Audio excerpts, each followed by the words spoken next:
Kursk, a western Russian province near the Ukrainian border, is a strategically important area in the Russo-Ukrainian conflict. Not only is it home to a major nuclear power plant, but Kursk is also a vital transportation hub in Russia's military logistics system. Here, the confrontation between the two sides has revealed noteworthy military tactics, while also exposing Ukraine's strategic mistakes. Kursk is not just a place near the Russian-Ukrainian border, it also holds significant strategic value, militarily, economically, and psychologically, in the conflict between the two countries. With its special geographical position, Kursk acts as a frontline defense, a logistics center, and a symbol of stability within Russia. This made Kursk an attractive target in Ukraine's strategic plans. However, choosing Kursk as a focal point for attack put Ukraine at a serious disadvantage. Kursk has a tightly connected rail and road system between the strategic western and eastern regions of Russia. From here, transportation routes spread out like a network, ensuring the continuous flow of weapons, ammunition, and troops. In the context of war, this logistical flow is the lifeblood that helps the Russian army maintain its fighting strength on multiple fronts. Moreover, the transportation system in Kursk also plays a significant role in coordinating civilian and economic resources, creating stability for the surrounding areas. Any disruption here could seriously affect Russia's entire operating system, both on the battlefield and at home. Besides its geographical location, Kursk is also known for its large-scale nuclear power plant, which plays a crucial role in supplying energy to a vast area of Russia. This plant is not only a symbol of industrial modernization, but also a lifeline for millions of people. An attack on Kursk, especially targeting the nuclear power plant, would not only directly threaten the energy supply, but also create a risk of environmental and humanitarian crisis.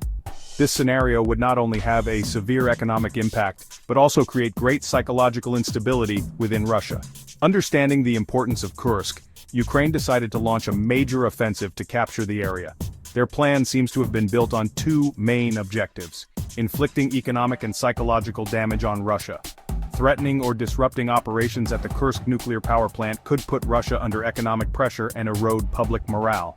In the context of a prolonged conflict, a domestic crisis could significantly weaken Russia's ability to sustain the war, creating strategic pressure. If Kursk were threatened, Russia would be forced to withdraw troops from other important fronts, especially in eastern Ukraine, to defend the area.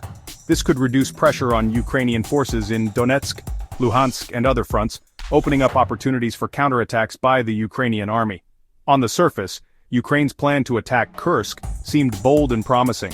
However, reality has shown that choosing Kursk as a target did not bring the expected strategic benefits.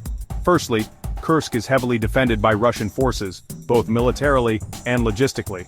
Capturing such an important area requires enormous resources and careful preparation, something Ukraine has not really achieved. Secondly, although Kursk is a valuable target, concentrating all attack forces there revealed weaknesses on other Ukrainian fronts. This created an opportunity for Russia to intensify its attacks in strategic areas like Donetsk and Luhansk, causing heavy losses for Ukraine. Thirdly, the Kursk campaign did not fully account for the potential risks. Once the objective was not achieved, Ukraine not only lost resources but also faced declining morale in the army and pressure from international public opinion. Kursk, the peak of strategy and lessons from history. Kursk is not just a battlefield in the Russo-Ukrainian conflict, but also a testament to the complexity and importance of strategy in modern warfare. The battle here shows that, in any conflict, understanding the opponent and managing resources effectively are vital factors. For Russia, Kursk is a symbol of strength and resilience, where they take advantage of every geographical, economic, and military advantage to defend their territory. For Ukraine, Kursk is an expensive lesson in strategic mistakes, proof that attacking a high-value target doesn't guarantee victory. In the context of the ongoing intense war, Russia deployed a calculated and clever tactic in Kursk, likened to a perfect strategic trap. Instead of directly confronting Ukraine's attacks, Russia took advantage of their opponent's overconfidence and desire for victory to gain a greater strategic advantage. This tactic was carried out in two main phases: feigning weakness and luring the opponent into a difficult-to-escape trap. First step: feigning weakness. Russia implemented a complex plan to create an image of vulnerability in Kursk, leading Ukraine to believe it was an ideal target to attack. These actions included reducing public military presence, Russia deliberately reduced the presence of its army in the Kursk region, even moving some units out of the area or leaking false information that the forces there were scattered or lacking. This made Ukraine feel that Russia's defense system in Kursk was weak and easy to break through. Spreading false intelligence. Russian intelligence and propaganda channels were mobilized to leak false information, such as reports of ammunition shortages, damaged equipment, or disagreements within the Russian army in Kursk. This information increased the sense of urgency among Ukrainian military leaders, prompting them to pour forces into an attack believed to be a guaranteed victory. Calculated tactical retreat. Russia did not hesitate to carry out tactical retreats, deliberately abandoning less important positions around Kursk, to create the illusion that they were losing control. These retreats were carried out in a controlled manner, just enough to encourage Ukraine to advance further without posing a real threat to Russia's main defense system. These moves not only deceived the Ukrainian military leadership, but also fueled their ambition for an easy victory. Believing that Kursk was a soft target, Ukraine decided to deploy its elite forces, including the strongest mechanized and artillery units, into the area, hoping for a quick and symbolic victory. Second step, setting the strategic trap.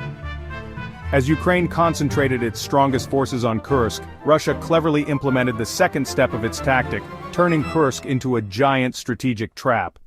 Trapping Ukraine's elite forces by letting Ukraine advance deep into the Kursk region, Russia trapped its opponent's elite forces in a war of attrition. Ukraine's best soldiers and most modern equipment were forced to spend most of their resources and time there, unable to withdraw to support other fronts. This caused Ukraine serious difficulties in maintaining strategic balance across the entire battlefield, strengthening other fronts. While Ukraine focused its forces on Kursk, Russia quietly strengthened its power on other strategic fronts such as Donetsk and Luhansk. Taking advantage of the absence of Ukraine's elite forces, Russia quickly organized large-scale counteroffensives, recapturing many important areas and weakening Ukraine's defenses across the battlefield. Exploiting the strategic terrain in Kursk, Russia also effectively used the terrain around Kursk to strengthen its defenses and launch counterattacks. The vast plains, combined with dense forests, created ideal conditions for Russia to deploy guerrilla tactics, ambushes, and lightning attacks. Russia's highly mobile units inflicted heavy losses on the Ukrainian army, both defending Kursk and depleting enemy forces. With Ukrainian units stuck in Kursk, Russia gradually increased pressure by launching continuous and prolonged attacks, causing Ukraine not only to lose resources, but also to suffer declining morale. The excessive concentration of forces in Kursk cost Ukraine dearly, heavy losses of personnel and equipment. The Ukrainian army was systematically depleted as it faced Russian attacks, from precise artillery fire to long-range airstrikes. Many elite units were eliminated from combat, weakening Ukraine's overall strength. Strategic gaps on other fronts. The concentration of forces in Kursk left Ukraine with large gaps on other front lines. Russia did not miss this opportunity, taking advantage of this weakness to recapture territory and gain a strategic advantage in key areas. Psychological instability in the Ukrainian army. The repeated defeats in Kursk not only weakened combat strength but also caused confusion within the ranks of Ukrainian soldiers. The lack of effective command and heavy losses severely diminished their morale. Ukraine's Kursk offensive quickly turned into a major blunder with serious consequences. Despite mobilizing a large force to attack Kursk, Ukraine failed to capture the nuclear power plant or disrupt Russia's logistics system. The goal of inflicting economic and psychological damage on Russia did not materialize. The decision to concentrate elite forces in Kursk left Ukraine's other defensive lines, especially in the east, vulnerable. Meanwhile, Russia quickly focused its attacks on these areas, inflicting heavy losses on Ukraine. Russia, with its proactive defense tactics and effective reinforcement capabilities, minimized its losses while inflicting heavy damage on its opponent. The failure at Kursk diminished the prestige of Ukrainian President Volodymyr Zelensky. The flawed strategic decisions not only caused losses for the Ukrainian army, but also shook the confidence of the people at home and international allies. The confrontation at Kursk provided valuable lessons about the art of war and strategic management.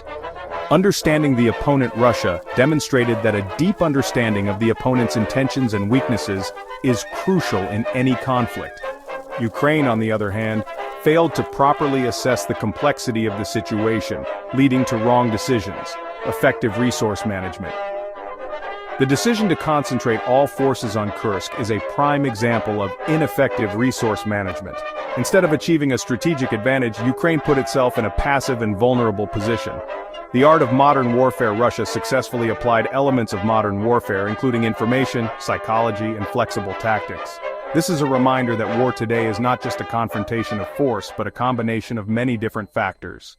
Russia's tactics at Kursk are a prime example of the art of modern warfare, where patience and strategic calculation are paramount.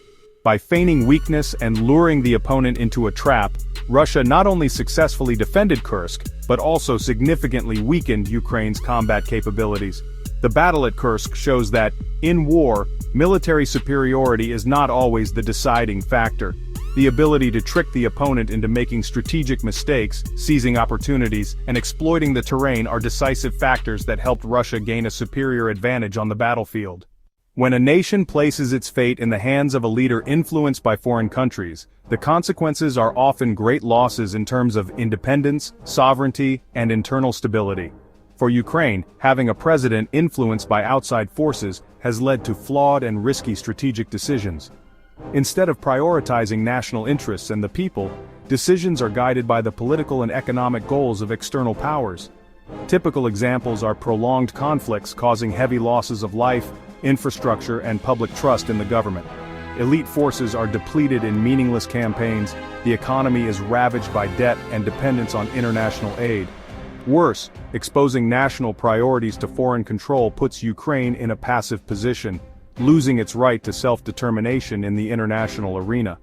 These costly lessons emphasize that a nation can only develop sustainably when its leaders prioritize national interests over any external pressure. Thank you for watching the video. If you have a different perspective, please leave it in the comments section. Goodbye, and see you in the next video.